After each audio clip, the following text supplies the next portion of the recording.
Backyard. Backyard.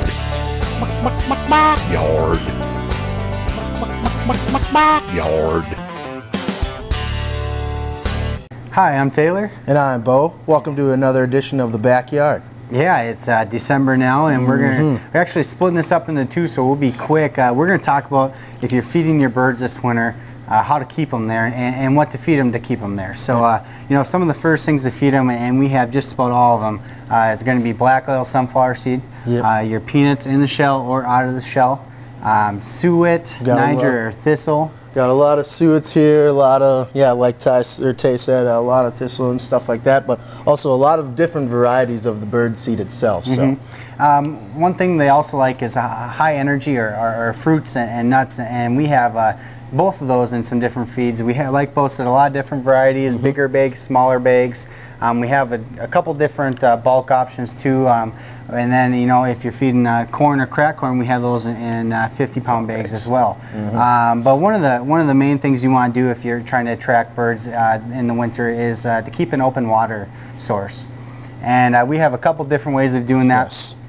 First would be, Bo, if you just hold this, would be a heated bird bath. And so that's what he's got there. You plug it in, and that's going to keep water open all winter for the birds. And a couple different accessories we got here. Tay's going to hold up. Oh, this is just, it's backwards. A little upside down. And this is just kind of a fancier one. It's made out of like the rock, but you can set this on top of your deck. Or however you want it. And if you don't want you know, to buy a new bird bath, say you have one in your yard already, you don't want to buy a whole new one just for the winter, we have what you need there as well. What these are de-icers you can put right in the bird bath itself, and that makes it all of a sudden a winter bird bath. It's going to be open Keeps there. them thawed out and everything, just so they can get themselves, keep themselves clean and keep them a little, it helps waterproof their feathers, and it helps secrete oil, and that's going to help waterproof their feathers for the winter, and it also helps them realign their feathers. It's easier aerodynamic, better for their flight. Another thing Bo's got here is the Winter Wonderland, I believe. Come on into the backyard. Yes, we got these Winter Wonderland postcards, and they're up to $100 on here. And once you do, we have a little basket over there. You just put them in there, and you can win a drawing on the 7th, 14th, and the 21st of December, just for some perm bucks and stuff like that. Yeah, we got that going on all in the city. So, well, we're going to cut it short. We're flipping over next to Andrew and Joe here, and they're going to be talking about the upcoming seed season. Thank you. Hi, welcome to J&L at the Backyard. I'm Joe. I'm Andrew. Andrew is our agronomist here at the Backyard, and we just kind of finishing up with what was considered to be a pretty good year when it comes to some of the crops in the fields and the harvesting. Yeah, corn yields were anywhere from 150 to well over 200, even up to 250.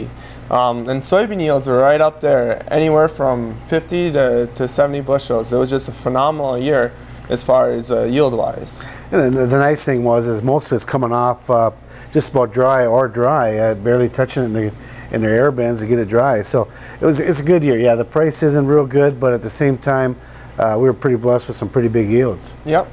And now it's starting to become the time of the year where you have to start thinking about for next year for seed purchases. Yeah, a lot of planning going on right now. A lot of producers getting ready and looking at their fields, how many acres they got, what the crop rotation is going to be: alfalfa, corn, beans, some cases wheat.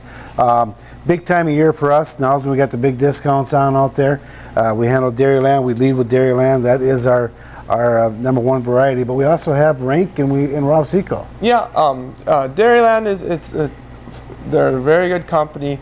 However, with the Roundup resistant weeds coming out, we need another mode of actions to get these clean weeds, or to kill the weeds. We have Extend soybeans and Liberty soybeans. Extend Max is now available, so that you can spray your Extend soybeans. Yeah. What Andrew's talking about is in the soybean, in a lot of the soybean crop right now, there's a weed out there that is really kind of taking over the area. It's called water hemp, and the only thing that touches it basically is Liberty Link or Extend. Yep. in the soybean production. Yeah, so that gives us a nice alternative. We can go out there. Yeah, it's not going to be a Dairyland seed, but it's going to be a Rink. Some of these varieties are very new, and they're very good. And it gives us another mode of action, a way that we can keep the weed pressure down and kill some of these weeds that all of a sudden came in basically with some of the set-aside programs in the CRP. Yep. And also don't forget about, with our corn side, we also have LibertyLink corn and conventional corn, whatever fits your farm. Yeah, conventional corn has been real big in the last couple of years, so we've sold quite a bit of it. So hey, well, thank you a lot for joining us at the backyard, and again, have a Merry Christmas, and we'll see you next year. Thank you. Yard. Yard. Yard. Yard.